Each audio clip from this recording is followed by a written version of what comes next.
Manuel Carballal, ya lo conocéis, es escritor, es investigador, es criminólogo, es amigo. Y es alguien que ha trabajado a lo largo de su carrera en temas muy complejos: crimen organizado, satanismo, sectas, estafas, cosas muy peliagudas, ¿verdad? Y resulta que, mire usted por dónde, su último libro, La vida secreta de Carlos Castaneda, antropólogo, brujo, espía, profeta, así se titula. Su último libro, que es la primera biografía completa de este personaje, que fue un auténtico gurú, protagonista y centro de un fenómeno de masas absolutamente irrepetible. Un personaje sobre el que hacer una biografía es muy complicado porque él mismo se encargó de echar tierra, de esparcir una cortina de humo sobre su propia historia personal. Pues este libro, que parece que es de un tema no tan peliagudo como los anteriores, resulta que es el que más quebraderos de cabeza, el que más complicaciones, el que más problemas le ha traído a Manuel Carballal. Manuel Carballal, oye, ¿a qué tanto revuelo? Porque la que has liado, pollito. Pero muy gorda. Yo sabía, a medida que avanzaba la investigación, y de hecho es premonitorio algunas de las cosas que incluyo en el libro, dando nombres concretos y claro, escribiendo el libro antes de que se publique, que iba a tener problemas con este y con este. Lo que no me imaginaba era hasta qué punto, porque Ya. después de tantos temas, de tantas investigaciones, mira, ahora dentro de unos días, si Dios quiere, publicaré el 7º cuaderno de campo, que son mis investigaciones sobre los vampiros y los hombres lobo. Qué bueno. Serie, o sea, los de carne y hueso, los real. Yo no hablo de mitología, ni de leyendas, ni de historia, no. Hablo de asesinos en serie que matan para beber sangre. ¿Vendrías a contárnoslo? Bueno, encantadísimo, pero ese sí es un tema muy jodido, ¿eh? Es Vale. un tema muy, muy oscuro. Y, o sea, que cuando te metes con temas como el satanismo, de que te insulten, recibir amenazas de muerte, incluso cuando todavía vivía en casa de mis padres, eso lo tenía asumido. Pero las consecuencias que ha tenido la investigación de Castaneda, o sea, no, además de las amenazas, de los insultos, que eso es normal, cosas tan alucinantes como que suplanten mi identidad para reservar hoteles, para enemistarme con... Bueno, no te puedes imaginar. Yo todos los días, o sea, me empiezan a dar de alta los seguidores de Castaneda en páginas porno, usurpando mi identidad. De repente, un día me llama Moisés Garrido y me dice, pero tío, ¿cómo se te ocurre hacer esto con este profesor de la universidad, que era un académico que acababa de publicar en El Ojo Crítico, a través de Moisés? Y de repente recibe una invitación a una fiesta LGTB de gays y lesbianas en mi nombre, que en teoría terminaría con una orgía con todos los ponentes. Claro, el tío se indignó. Qué bonito. Este amigo tuyo, el Carballal, ¿cómo se atreve? Yo no tengo nada que ver con eso. O sea que sí, ha sido... Pero pues, es fácil de entender porque Castaneda, Carlos Castaneda, además de ser alguien que ha influido de una forma determinante en el mundo del misterio, muchas de las frases que utilizamos, muchos de los conceptos que usamos todavía hoy, cuando hablamos de los lugares de poder, cuando hablamos del camino del corazón, todo eso se lo inventó Castaneda. Dejó una huella imborrable. La revista Time lo definió como el padrino de la nueva era. El que inventó esto de la nueva era fue Castaneda. Dejó una huella tremenda, increíble, en la cultura, en el cine, en la música, en la literatura, en el teatro. Pero además de todo eso, de ser un doctor en antropología por la Universidad de California en Los Ángeles, además de tener 14 libros escritos, y además de todo eso, él se convirtió en Mesías. Él se convirtió en el fundador de una nueva religión, y para los seguidores de esa religión, que tú cuestiones a Castaneda es como si tú cuestionas a Jesucristo para alguien del Opus Dei. O sea, es lógico, ¿no? que haya indignación, que haya rabia y que haya reacción. Acabas de glosar a la perfección la importancia de Carlos Castaneda. La importancia no solo en el mundo del misterio, de los que nos gustan este tipo de cosas, sino la importancia como fenómeno cultural global. porque aparece en un momento y en un lugar, la California de los años 60, donde de una forma o de otra se acaba convirtiendo en uno de los personajes protagonistas de lo que sucede allí en esos tiempos, que no era poco. Sí, porque apareció en el momento oportuno, en el lugar preciso. Quizá si el mismo primer libro de Castaneda, que fue Las enseñanzas de Don Juan, se hubiese publicado en otro lugar y en otro momento, no habría tenido tanta repercusión. Yeah.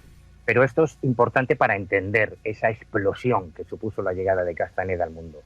Y es que a principios de los 60 comenzó a expandirse todo ese movimiento contracultural, toda la revolución hippie en Estados Unidos.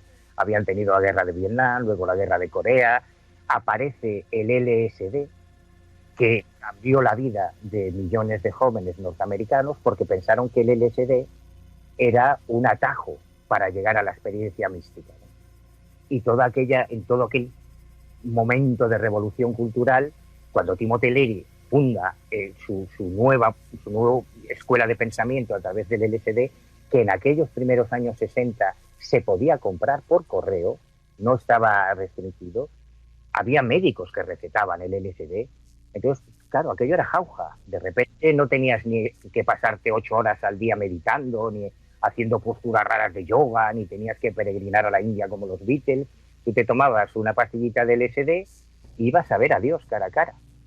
Pero justo en 1968 comienzan a publicarse los primeros estudios científicos sobre el LSD y los científicos dicen, cuidado, que esto no es una panacea, que aquí hay efectos secundarios. Empezaron a detectarse casos de suicidios por parte de personas que habían consumido LSD, que de repente creían que podían volar y se tiraban por una ventana. Y una de esas primeras víctimas, además, fue la hija de un magnate de los medios de comunicación en California, que se convirtió ya en uno de los primeros luchadores contra el LSD. Y repito, en 1968 justo, es el estado de California el primero. El gobernador entonces era Ronald Reagan, que luego fue presidente de los Estados Unidos, y ahí fue el primer estado donde se prohibió el LSD. Con lo cual, de repente, a la juventud norteamericana, que ya se había acostumbrado a ese atajo, le quitaron esa herramienta. ¿Y ahora qué? Y justo entonces, la Universidad de California en Los Ángeles publica un pequeño libro que se titulaba Las enseñanzas de Don Juan, escrito por un todavía estudiante de antropología totalmente desconocido, que se llamaba Carlos Castaneda, y que te proponía que había otras herramientas para llegar a esas mismas experiencias místicas que no eran ilegales y que eran las plantas de poder. El peyote, el mezcalito, esas plantas que utilizaban los viejos chamanes de toda América y que daban el mismo efecto. Claro, estaba condenado al éxito.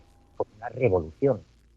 La primera edición de las enseñanzas de Don Juan, que paradójicamente es un trabajo de clase, o sea, las enseñanzas de Don Juan es una redacción que unos meses antes, Clay Megan, que era el profesor de la asignatura de antropología californiana de Castaneda en UCLA, en la Facultad de Antropología de UCLA, les pide a los alumnos de su clase que hagan un trabajo entrevistando a algún indígena relacionado con la antropología.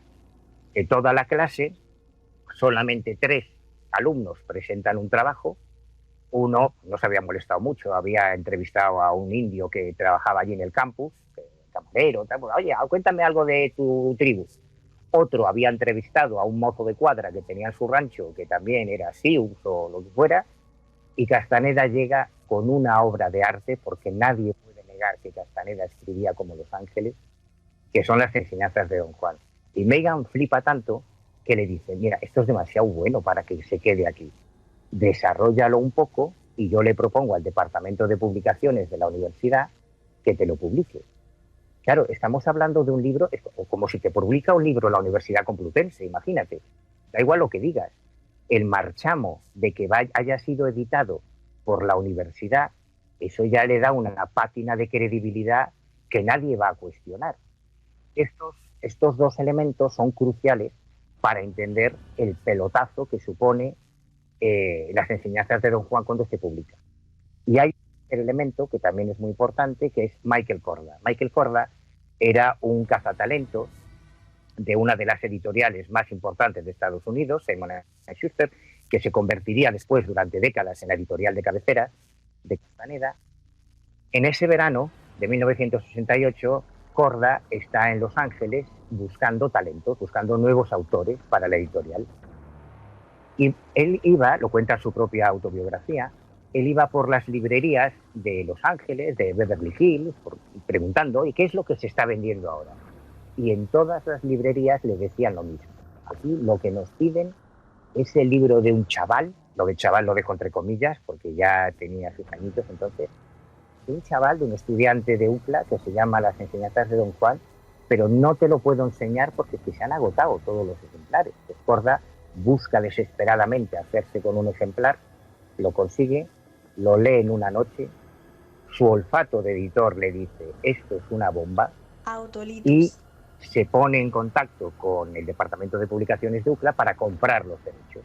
Con lo cual, así es como Castaneda, el primer libro, editado inicialmente por UCLA, se publica ya en una editorial de gran tirada comercial, que es Simon & Schuster, y Carlos Castaneda, que hasta ese momento era un inmigrante que se las pasaba canutas para llegar a fin de mes, teniendo que hacer todo tipo de trabajos, como cualquier inmigrante en Estados Unidos, de la noche a la mañana se convierte en multimillonario. No solo se convierte en multimillonario, sino que se convierte en un referente cultural, comienza a ser entrevistado por todas las revistas, la Rolling Stone, Time, todas las revistas importantes, lo invitan a todas las fiestas de Hollywood. Este es otro detalle importante porque, claro, Hollywood está en Los Ángeles. Él estaba a un tiro de piedra de la meca del cine, además siempre fue muy amante del cine. Y comienza a conocer a directores de cine, a actores. Él siempre nos contaba a sus seguidores anécdotas con Clint Eastwood o con las grandes estrellas de Hollywood. Se burlaba bastante, por cierto. Pero eso explica también por qué hoy, en el siglo XXI, en el año 2021, encontramos referencias o el nombre o los libros a Castaneda en series como Los Soprano, como Star Trek, o sea, toda la historia del maestro Yoda y de Luke Skywalker, esas son las enseñanzas de Castaneda y Don Juan. O sea, la huella que dejó Castaneda en el cine a través de esos directores de cine que él conoció en Hollywood es brutal, es enorme. Tú le conociste personalmente. ¿Cómo era? ¿Qué transmitía su proximidad? ¿Qué se sentía a nivel de piel cuando se le tenía delante? Pues imponía mucho respeto, porque Castaneda era muy bajito, tenía 1,57 m, era claramente latino. Él decía que había nacido en Brasil, que él venía de buena familia. Él tenía toda una biografía oficial, que es la que él había decidido que fuese su biografía, que venía de una familia aburguesada, que había estudiado en un colegio primero en Argentina y luego en Italia, arte, pero se veía, cuando tú lo veías, que era de origen latinoamericano, ¿no? Una piel muy oscura. De hecho, su familia, la de verdad, lo llamaba, porque él no se llamaba Carlos Castaneda, nada es verdad, todo. Por eso ha sido tan difícil. Yo no he hecho en mi vida nada tan complicado como reconstruir este puzzle, porque todos los datos con los que partías eran falsos. Pero su familia le llamaba César el Negro, precisamente por el tono oscuro de su piel. No es que fuese mulato, pero tenía un tono de piel marcadamente latino, ¿no? Marcadamente hispano. Y era muy magnético, muy fibroso, muy musculado, porque él todos los días... Luego inventó una cosa que se llamaban los pases mágicos, que es la actual tensibilidad, que se sigue impartiendo por todo el mundo. A fecha de hoy se siguen impartiendo esos talleres de tensibilidad, pero que originalmente a nosotros se nos presentó como los llamados pases mágicos, y se notaba que era un tipo muy atlético, muy activo físicamente, muy magnético, un seductor absolutamente irresistible, no solo con las mujeres, también con los hombres. Yo lo recuerdo charlando sin parar de moverse todo el tiempo por el escenario, de un lado a otro, con mucha energía, Y claro, lógicamente tenía que ser alguien así porque si no, no habría liado la que él dio. Las enseñanzas de Don Juan. Ese primer libro nos presenta al personaje que es el pilar central de su obra. Don Juan Matus, el chamán que se lo enseña absolutamente todo. Pero vamos al turrón del asunto. ¿Don Juan existió de verdad? Bueno, pues lo siento por el spoiler prematuro, pero no existió. Cuando a él, Craig Magan le pide, claro, la clave en una investigación, yo esto lo he aprendido del mundo de la criminología, es la cronología. Cuando tú puedes establecer la cronología de un crimen, qué pasó en cada momento, qué acontecimiento lleva al siguiente, es cuando puedes comprender los hechos. Estamos en los años 60, Castaneda, antes de estudiar antropología, estaba estudiando psicología. Lo que pasa es que hay una anécdota muy lamentable, muy traumática para él, que es que cuando llega a Estados Unidos, en 1951, él llega al puerto de San Francisco, es donde toma tierra, había salido de Lima unos días antes, y además es que estuve hablando con inmigración, tengo hasta el registro del barco con su número de pasaporte, con el número de maletas que llevaba, el camarote donde estaba. O sea, te puedo asegurar, Santi, que no dejé piedras sin mover. O sea, hasta que no tenía todas las respuestas para componer totalmente la vida de Castaneda, desde que nació hasta que murió, yo no paré. Fueron 5 años de trabajo solo sobre la vida de Carlos Castaneda. Pues él cuando llega a San Francisco, claro, empieza a buscarse la vida, a trabajar de taxista, de cocinero, vendiendo artículos de señora, a buscarse la vida. Se alquila un pequeño apartamento con otros 2 compañeros de piso a los que localicé, o sea que mis fuentes son inmejorables porque yo entrevisté a uno de los compañeros de piso que todavía vivía y a la familia del otro que ya había fallecido, ¿no? Pero que la información es directa. Sí, es de primerísima mano. De primerísima. Y entonces él se matricula en psicología en LACC, Los Ángeles College o no sé qué. Hace solamente un par de años de psicología, porque en una de las clases uno de sus profesores, delante de toda el aula, se le queda mirando ante una pregunta que hace Castaneda y le suelta: pero usted, ¿quién se cree que va a ir a la consulta de un psicólogo con su aspecto? Refiriéndose a su estatura, que era muy bajito, muy mestizo, y aquello para Castaneda, que era un hombre orgulloso, fue un shock.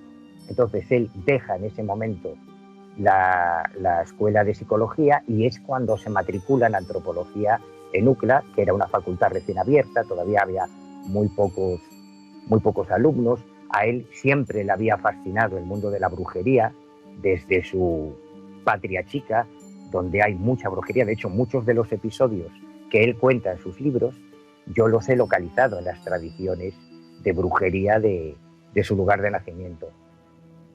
Y empieza a estudiar antropología. Y cuando Magan les propone que entrevisten a un indígena, ese año había llegado una nueva bibliotecaria. A Castaneda siempre le gustaron mucho las mujeres. A todos nos gustan las mujeres, pero bueno, a Castaneda especialmente. Además, se le daban muy bien. Y él acababa de casarse era su segundo matrimonio, su primera esposa norteamericana, Margaret Runyan.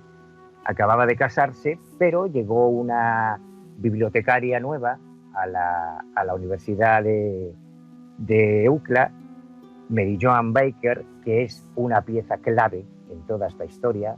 Fue la primera de sus brujas y la última, me atrevería a decir.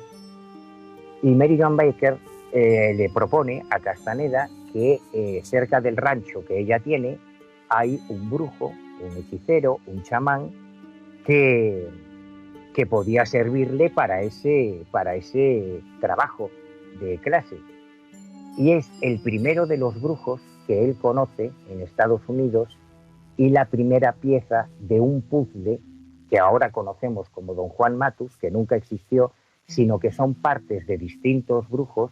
Yo he localizado hasta más de una docena de fuentes. Caramba. Que incorporan dan cuerpo, dan forma a quien conocemos como Don Juan Matus. Pero Don Juan Matus, el indio yaqui que tomaba peyote, nunca existió, entre otras cosas, porque los yaquis no usan el peyote lo utilizan otras tribus, ¿no? O sea, que respondiendo a tu pregunta, no, Don Juan nunca existió como tal.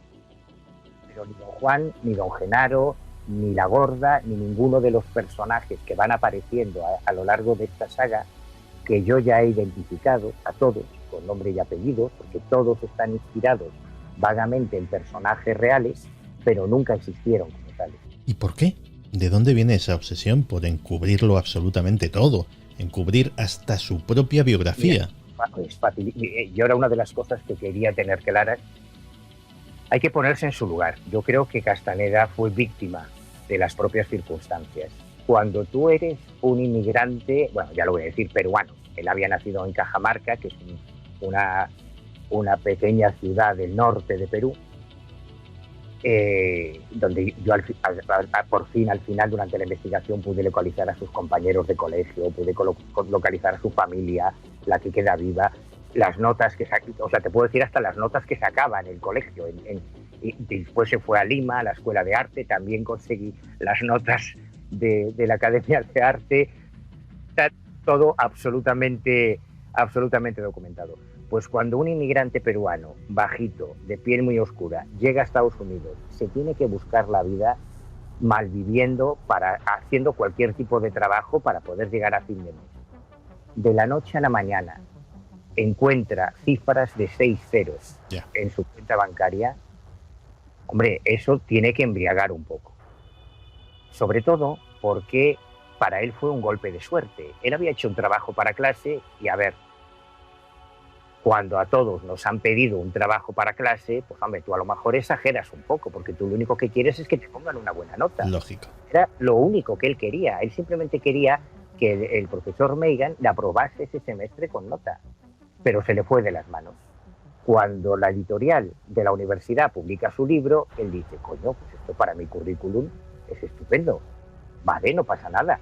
Bien. Pero cuando llega Michael Korda y le pone un cheque en blanco encima de la mesa y le dice, ahora sí vas a ser famoso, y empieza a entrar dinero, es muy interesante cuando tú analizas los libros de Castaneda. Yo los he sometido a autopsia.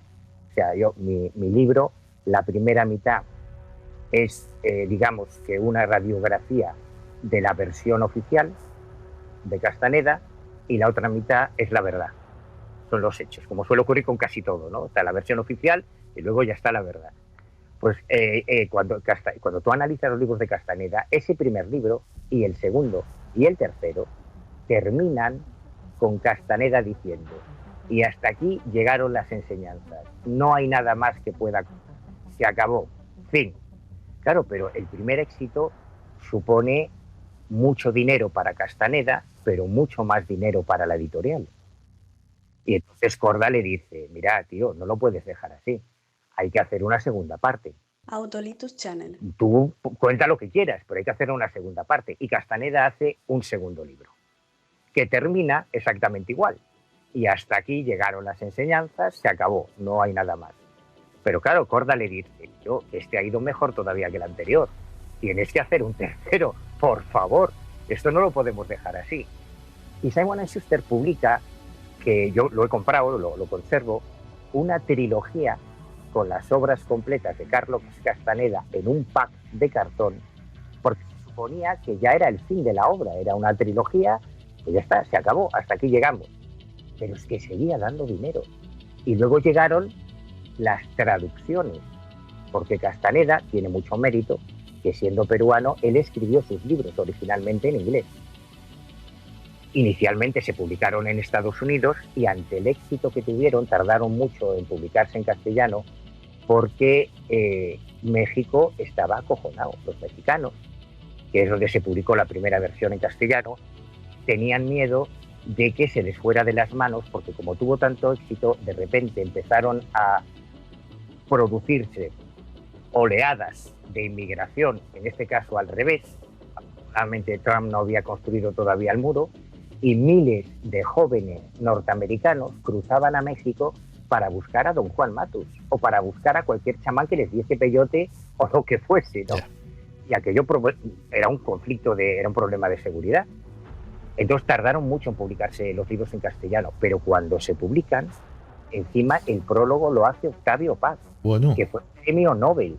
Y Octavio Paz publica en el prólogo de las enseñanzas de Don Juan un auténtico panegírico ensalzando la majestuosidad de esa obra, que ya era lo que faltaba, vamos, para que México pegase el pelotazo.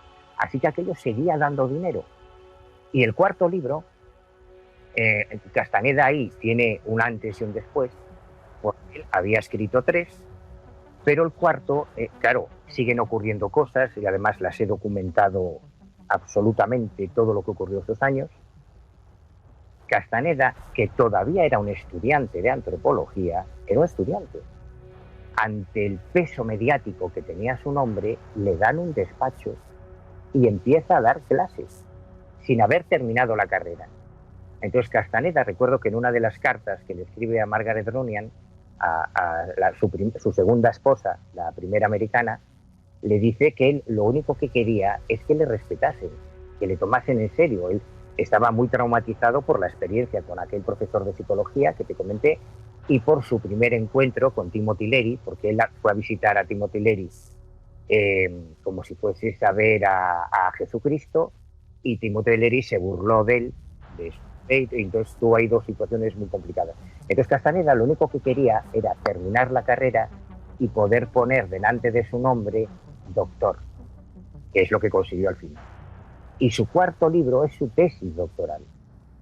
Entonces, digamos que se dejó convencer por Korda. Korda le dijo, bueno, vaya, vamos a hacer el cuarto, si total, es tu tesis, ya lo tienes hecho, pues lo publicamos como libro y a seguir ganando dinero y todos contentos, ¿no?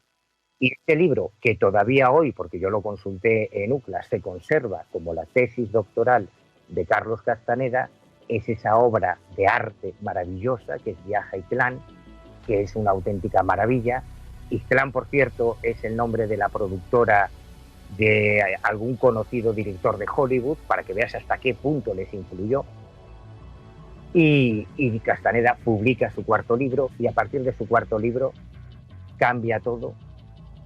Ya es doctor, ya lo ha conseguido, ya tiene el reconocimiento académico, en la universidad ha tragado y le han dado ese doctorado por unas investigaciones antropológicas que nunca existieron, que es alucinante, porque nunca presentó grabaciones de sus entrevistas con los chamanes, nunca presentó sus notas, decía que se perdió todo el material, y aún así le dan el doctorado. Y a partir de ese momento, del cuarto libro, que también se edita en un pack, Simon & Schuster había publicado un pack con los 3 primeros y luego publicó otro con los 4 primeros. Y ahí yo creo que ese es el momento en que Castaneda decide que va a vender su alma al diablo, ya no hay más justificaciones, y a partir de ahí mata a don Juan Matus, a don Genaro, a todos los primeros personajes de la cuatrilogía de la saga, y él se convierte en el nuevo Nahual. Nahual es el término con el que se refieren al Mesías, al maestro, al profeta, en esa religión. Y entonces empieza, a partir del 5.º libro, su evolución como líder espiritual de esa comunidad, en el que ya deja totalmente de lado toda pretensión científica o antropológica y se convierte en un gurú, en el fundador de una nueva religión. Pues lo has explicado muy bien y nos ha quedado perfectamente claro. Carlos Castaneda, en un momento importante de su vida, está expuesto a las 3 cosas con mayor potencial corruptor que existen: el dinero, la fama y la adulación. ¿Cuál fue la que hizo más mella en él? La adulación, sin duda. Hay un episodio que cuenta Margaret Runyan, no lo recuerdo literalmente, en el libro está, porque en el libro, además de ser un tochazo de más de 600 páginas, hay más de 700 notas a pie de página. O sea, yo sé que es tan increíble lo que cuento que todo tiene que ir perfectamente documentado y justificado. Entonces, yo cada cosa que digo... No como lo de Castaneda. Claro, te doy la referencia de dónde lo puedes comprobar, y hay más de 150 documentos y fotos y demás. Y Runyan dice una cosa, dice que cuando Castaneda se convierte en profesor no solo en la Universidad de California en Los Ángeles, sino también en Berkeley, que en Berkeley además él tuvo relación con Mario Vargas Llosa, el premio Nobel, al que yo también acudí. Más tengo que agradecerle a Vargas Llosa, que fue muy amable respondiendo a mis preguntas, o Claudio Naranjo. Claudio Naranjo se convirtió en el mejor amigo de Castaneda en Berkeley, y cada vez que Castaneda iba a dar una conferencia, o en las clases que él impartía siendo todavía estudiante, en UCLA, Runyan tiene un párrafo demoledor diciendo que había estudiantes que viajaban desde cualquier lugar de Estados Unidos haciendo autostop, a veces pasándose 2 semanas haciendo autostop para ir de costa a costa, para poder ver a Carlos Castaneda, al chamán, al heredero de los brujos, cara a cara. Y entonces hay un párrafo de Runyan que dice, claro, yo tenía que entender, se había casado con ella un par de años antes en México, yo tenía que entender, claro, que para cualquier hombre ver a aquellas jovencitas estudiantes con aquellos top, con aquellos short, babeando en primera fila, viendo al famoso Castaneda, al magnífico Castaneda, que en esos momentos daba entrevistas. Yo tengo grabaciones. Todo ese mito de que Castaneda no daba entrevistas, no se dejaba fotografiar, es mentira. Todo eso ocurrió a partir del año 1973 por un hecho importantísimo, crucial, que cambia la vida de Castaneda. Es cuando entonces borra todo rastro. Hasta ese momento él iba a programas de radio y daba conferencias que están grabadas, existen. A medida que yo iba haciendo la investigación, monté un pequeño blog que se llama La vida secreta de carloscastaneda.com. Hay fotografías, hay grabaciones de conferencias de Castaneda con su voz que yo iba subiendo a medida que iba encontrando los documentos, ¿no? O sea, que eso lo puede comprobar cualquiera. Pero imagínate, para alguien que lo ha pasado tan mal como inmigrante en Estados Unidos, que de repente ya no es solo tu cuenta bancaria, ya no es solo que Clint Eastwood o Sean Connery te inviten a las fiestas de Hollywood. Es que de repente tú, siendo todavía alumno, eres el profesor y tienes a todas esas jovencitas en primera fila babeando. A ver, tú eres una estrella del rock, debe ser algo parecido a un concierto ahí que, joder, que tú eres el protagonista, ¿no? Pues probablemente Castaneda en ese momento se sentía una estrella del rock. El caso es que, sea como fuere, sucumbe a la tentación y se convierte en algo con un perfil que encaja perfectamente con el del líder de una secta. Manuel, ¿cuántas vidas se han malogrado por seguir a Carlos Castaneda? Es muy difícil, es muy difícil. Te decía que en el año 73 cambia todo, porque creo recordar que es en mayo de 1973, claro, Castaneda está en el momento de gran eclosión y la revista Time, que es un semanario muy prestigioso en Estados Unidos, le dedica la portada. Pero le hacen una trampa. Autolitus Channel. Y es que no solo le van a hacer una entrevista para halagarle y condescendiente, como todas las entrevistas, sino que se habían puesto a investigar quién era realmente Carlos Castaneda. Y descubren que no se llama Carlos Castaneda, sino Carlos César Arana Castañeda. Localizan el documento de entrada en Estados Unidos y empiezan a tirar hacia atrás. ¿De dónde vino? ¿Cuándo? ¿Por qué? Viajan a Perú, localizan a su familia en Lima. Su padre su padre ya había fallecido, porque cuando él se va, esto me lo contó su hermana, la hermana de Lucy, que es una mujer extraordinaria. Cuando Castaneda se va de Perú, no es como se cuenta en todos los artículos, que él decía porque su madre había muerto y ante ese impacto emocional él se fue. No. Lo que ocurrió es que había dejado embarazada a una compañera de la Escuela de Arte de Lima. Y ahí nace a Marilu Corso. Y ahí nace su primera y única hija biológica, Charito, que ahora vive en Suecia. El que aparece por ahí como hijo de Castaneda es otra historia alucinante, la de Carlton Jeremy, porque Castaneda, después de haber dejado embarazada a su compañera, se hace una operación para no tener más hijos y tiene que pedirle a un amigo que deje embarazada a su mujer norteamericana, a Margaret Runyan, con lo cual Carlton Jeremy nunca fue hijo de Castaneda. Todo esto se descubrió en el juicio por la herencia de Castaneda cuando él falleció en el año 98. Pero lo importante es que cuando la revista Time descubre todo eso y lo publica, Castaneda de repente se da cuenta de que todo ese dinero que ha amasado con sus libros, ahora hay una mujer, una esposa y una hija biológica en Perú que podrían tener acceso a él. Y es ese momento, y no antes, cuando Castaneda desaparece públicamente, y a partir de ahí ya tiene mucho más cuidado con el tema de las fotos, las grabaciones y demás. Casualmente es precisamente en el año 73. Claro, con alguien que tiene una dimensión mítica, una dimensión legendaria que él mismo se ha construido, como es el caso que nos ocupa, es difícil distinguir la verdad de la ficción.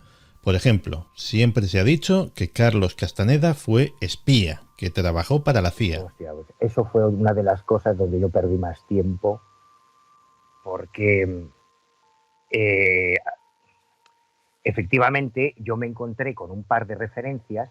O sea, yo tuve la inmensa suerte en Cajamarca de poder entrevistar a compañeros de colegio de Castaneda que estudiaron con él, que le llamaban Ashuro, era el alias que tenía, que estaban con él en el equipo de fútbol, porque le gustaba mucho el fútbol, en el equipo de fútbol del Colegio San Román de Cajamarca, que es una institución, y que luego siguieron en contacto con él en Lima, cuando él se va a la Escuela de Arte de Lima. Y uno de ellos me contó que, claro, a Castaneda desde niño le encantaba Estados Unidos, ¿no? Veía las películas americanas, escuchaba música en inglés, él aprendió inglés como autodidacta, escuchando música y viendo películas en versión original en el pequeño cine de Cajamarca. Y cuando estalló la guerra de Corea, estos dos amigos, entonces eran unos jóvenes, pensaron en alistarse al ejército americano como voluntarios para así conseguir la nacionalidad norteamericana. Y este hombre me contaba que fueron juntos a la embajada, al consulado de Estados Unidos para ofrecerse voluntarios, pero que como él no hablaba nada de inglés, sin embargo Castaneda sí chapurreaba un poco, que había tenido mejor suerte. Entonces, esta fue la primera pista que a mí me hizo pensar, coño, a ver si va a ser cierto que este tío entró en el ejército americano y a partir de ahí pudo tener una relación con el mundo de la inteligencia.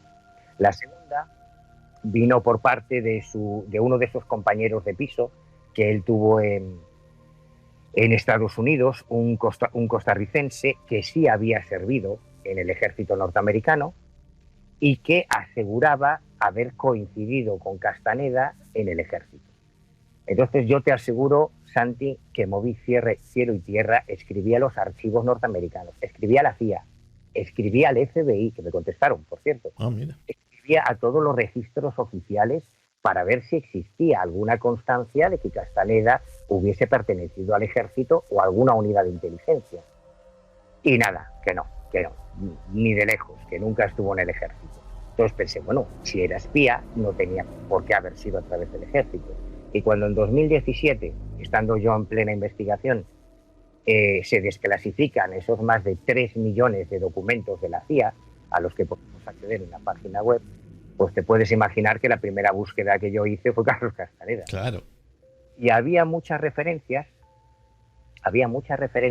a Castaneda, porque sabes que esos archivos manejan fuentes abiertas y hay artículos de prensa. Y hay una anécdota de esta investigación muy curiosa, y es que me encuentro de repente un documento de la CIA en la que se habla de un traductor de la CIA llamado Carlos Castaneda.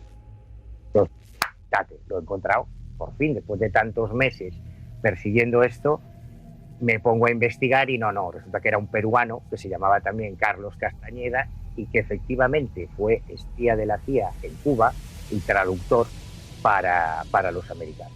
Pero luego me encontré otro documento en la base de datos de la CIA que hacía referencia a un congreso de brujería en el que aparecían como invitados Carlos Castaneda y Uri Geller. Y entonces yo, ni corto ni perezoso, pues llamo a Uri Geller, al famoso La Cuchara de Íñigo. Y te le digo, mira, Uri, no sé si te acordarás de mí, soy Manuel Carballal, nos conocimos hace unos años en Galicia, porque yo lo tuve en mi programa en la televisión de Galicia y luego también lo entrevisté en otra ocasión en Barcelona. Oh, Manuel, sí, sí, claro, claro. Mira, te voy a hacer una pregunta que te va a sonar muy rara, pero es que me he encontrado un documento de la CIA en el que aparece tu nombre al lado de Castaneda. Tú conociste a Castaneda y entonces se abre otro melón de los muchos que me he encontrado, con lo que yo no me esperaba, y es que Uri Geller me dice, sí, sí, claro, éramos muy amigos. Castaneda me lo presentó Andrija Pujarik. Y entonces me meto a investigar. O sea, hay varios personajes que yo he descubierto gracias a esta investigación. Uno de ellos es Andrija Pujarik, que merecería 14 biografías, un personaje fascinante. Fue el descubridor de Uri Geller, fue el que lo hizo famoso, fue el que lo creó. Y Andrija Pujarik es el responsable del MK Ultra. Andrija Pujarik era un médico que, haciendo su servicio militar durante la guerra de Corea, Autolitus. Ya llevaba muchos años, era un genio, él vivía de sus patentes, tenía más de, aunque a pesar de que murió en la indigencia, tenía más de 60 patentes de invento como médico. Y Pujarik fue el que le sugirió a la inteligencia norteamericana, joder, yo vengo del mundo de lo paranormal, ¿por qué no probamos a utilizar lo paranormal con fines de inteligencia? Por eso llegó a Uri Geller, a él. O sea, es una historia, de verdad, Santi, alucinante. Y Geller decía, sí, sí, yo trabajé para la CIA, gracias a Pujarik, fue el que me fichó, y Pujarik, Andrija Pujarik, fue quien me presentó a Carlos Castaneda. Y como Carlos Castaneda, en varias ocasiones, solo a mujeres, no he encontrado ninguna otra fuente, les decía que él había sido espía de la CIA, claro, yo perdí mucho tiempo siguiendo esa pista, ¿no? Pero como otras muchas cosas que contaba Castaneda, te puedo certificar que nunca trabajó para la CIA, que nunca fue espía, pues simplemente otro de los añadidos, otra de las capas de cebolla que él creó para borrar su verdadera historia, para borrar su biografía, pero yo perdí mucho tiempo siguiendo pistas falsas en ese sentido. Pujarik sí, trabajó para la CIA. Jacobo Grinberg, que fue otra de las piezas que me encontré en esta investigación y aluciné con la historia de Grinberg y la relación de Grinberg con Castaneda. De hecho, estuve siguiendo el tema en México, pude entrevistar a la hija, a los compañeros de la UNAM, de su laboratorio, o sea, también recompuse toda la historia de Jacobo Grinberg hasta su desaparición, lógicamente, hasta fecha de hoy. Y Grinberg también tuvo relación con la inteligencia, pero Castaneda. Es posible que dentro de no mucho te invite a que comentes un documento sobre Jacobo Grinberg, y hasta ahí puedo leer. Un documento así, que emitiremos pronto. Y hasta ahí puedo leer. Es un temazo. Que nadie se lo pierda porque Grinberg es un temazo. Pues aquí estarás también para comentar lo que surja. Mira, he estado leyendo tu libro con mucha atención y según iba avanzando en las páginas, se me iba formando una imagen de un perfil de una persona que, el término puede ser duro, pero que es era un embustero compulsivo. El episodio este de la CIA es muy claro en este sentido. Estoy con una mujer, estoy con una chica, y para impresionarla más, porque no basta con ser Carlos Castaneda y tener el mogollón de Carlos Castaneda detrás, encima soy agente de la CIA, para rematar. ¿Hasta qué punto se llegó a creer Castaneda sus propias mentiras? Muy buena pregunta. Muy buena pregunta. Eso solo te lo podría responder él. Pero yo creo que llegó un momento en que el poder, hablo de poder con mayúsculas, hablo del poder que tiene no un millonario, que está muy bien, no un líder político, que también está muy bien. Te hablo del poder de un dios, porque no te puedes imaginar lo que implicaba cuando a mí me proponen acercarme al mundo de Castaneda. Yo de adolescente me había leído todos sus libros, y en el año 1994 la que entonces era directora, directora de la revista Karma 7, pero era la redactora jefe de la revista Más Allá, Concha Labarta. Yo no sé si tú llegaste a conocer a Concha. La conocí. No fuimos amigos como en tu caso, pero sí, llegamos a conversar unas cuantas veces y era cuando yo empezaba en esto. Sí, exacto, es esa época. Yo con Concha tenía una relación mágica y un día, ella lo llevaba al principio con mucho secreto, me dice que si sé algo de Carlos Castaneda. Digo, hombre, claro, yo me he dado la vuelta al mundo investigando el chamanismo por culpa de Castaneda, como toda mi generación y las generaciones anteriores. O sea, si yo me he ido a Haití a investigar el vudú, o me he ido a Siberia a conocer a los chamanes, o me he ido a África para ver a los médicos tradicionales, fue por lo que leí en los libros de Castaneda, porque todos buscábamos a nuestro don Juan Matus, ¿no?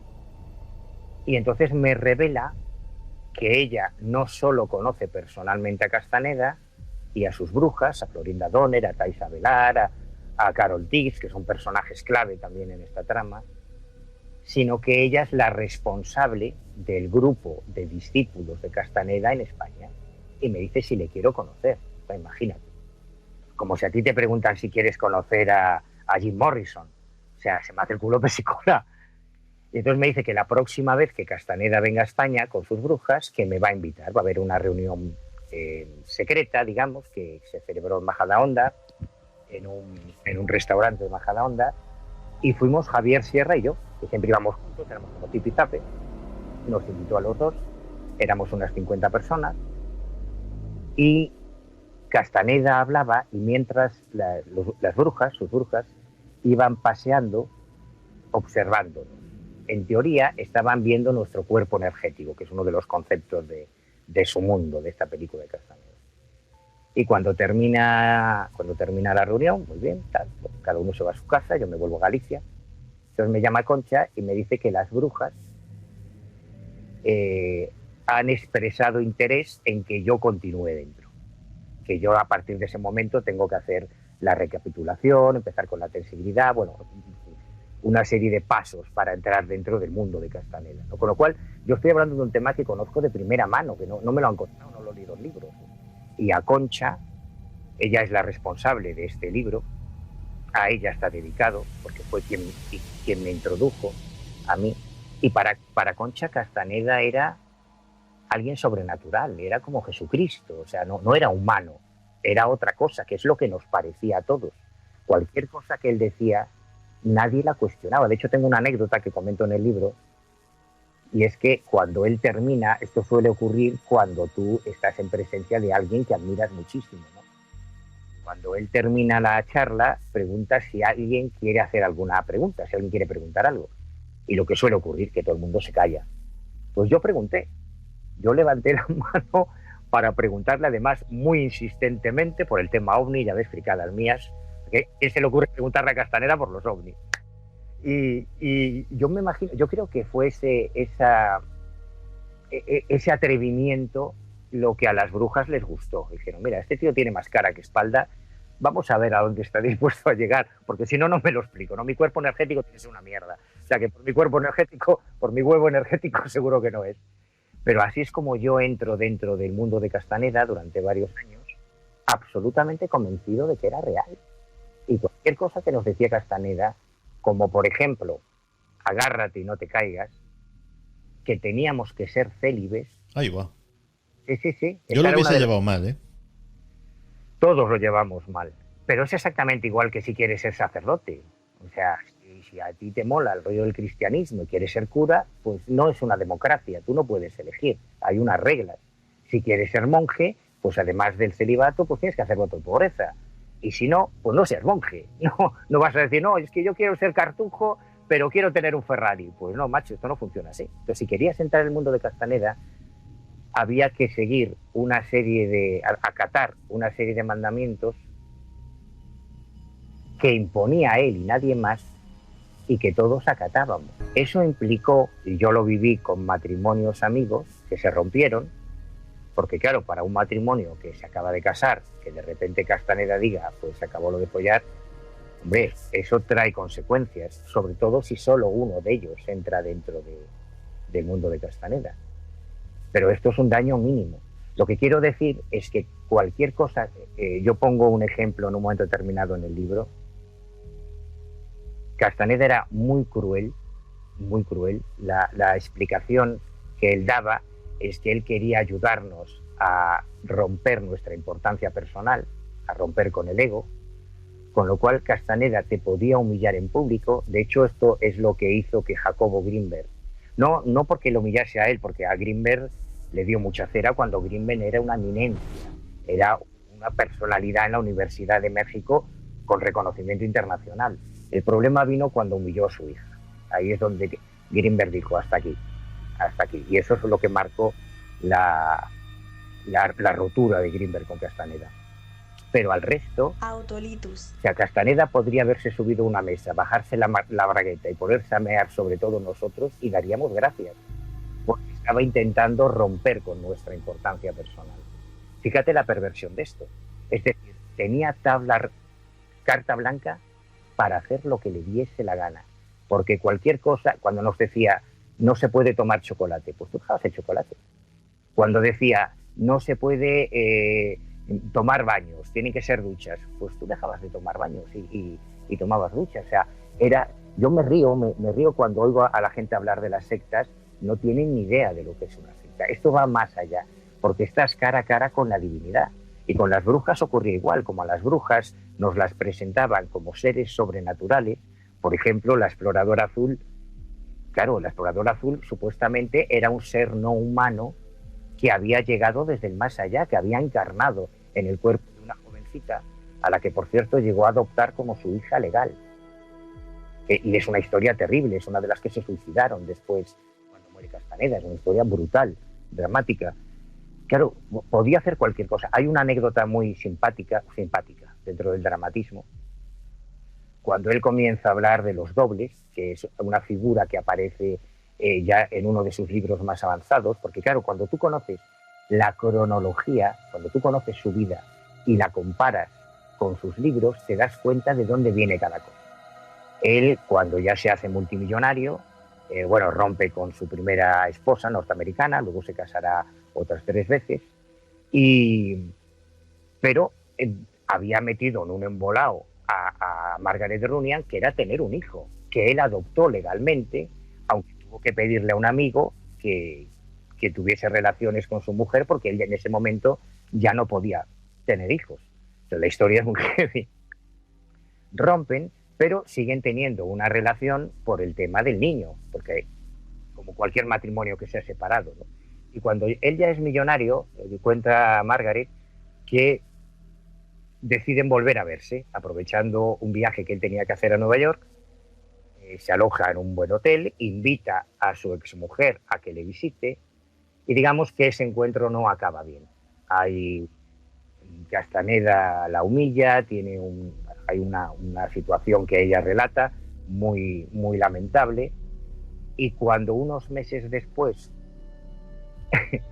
ella le dice, por un tema del niño, ¿no? del colegio y de las facturas, le dice, oye, pues Carlton tal, porque me pareció muy mal cómo me trataste cuando nos vimos en Nueva York.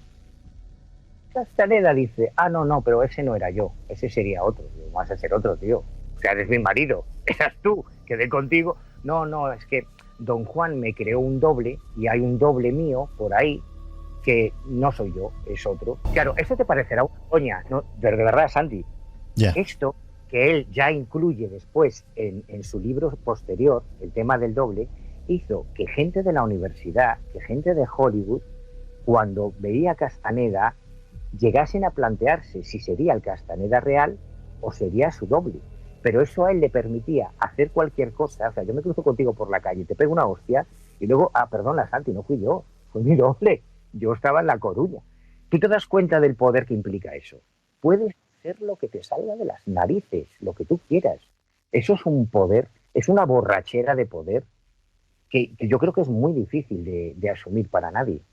Y otra de las cosas más terribles, y no me quiero enrollar, pero es que me vengo arriba con este tema, es que era tal la élite, o sea, poder acceder a Castaneda llegó a convertirse en algo tan ansiado por cualquiera de sus lectores, que eran millones y millones y millones, que éramos millones.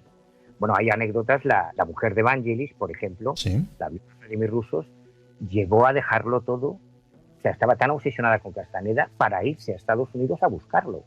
Luego al final un documental muy interesante, Federico Fellini, el director de cine, se obsesionó tanto con Castaneda, él nunca salía de Italia y dejó el rodaje de una de sus películas, de Ginger y Fred, para irse a México para intentar hacer las películas de la vida de Castaneda. O sea, era un imán, era un seductor terrible.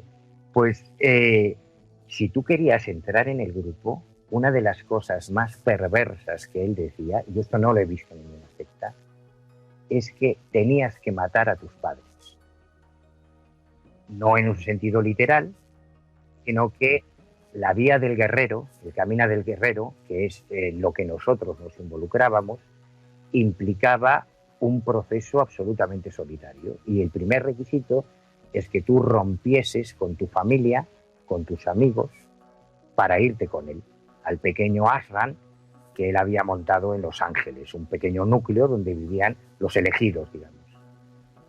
Y él siempre contaba, por ejemplo, en el caso de Taisa Velar, que fue una de las primeras brujas que se unió a su harén y a su escuela, él siempre la ponía como ejemplo, porque no es solo que le dijese a sus padres, me voy de casa, no voy a veros nunca más.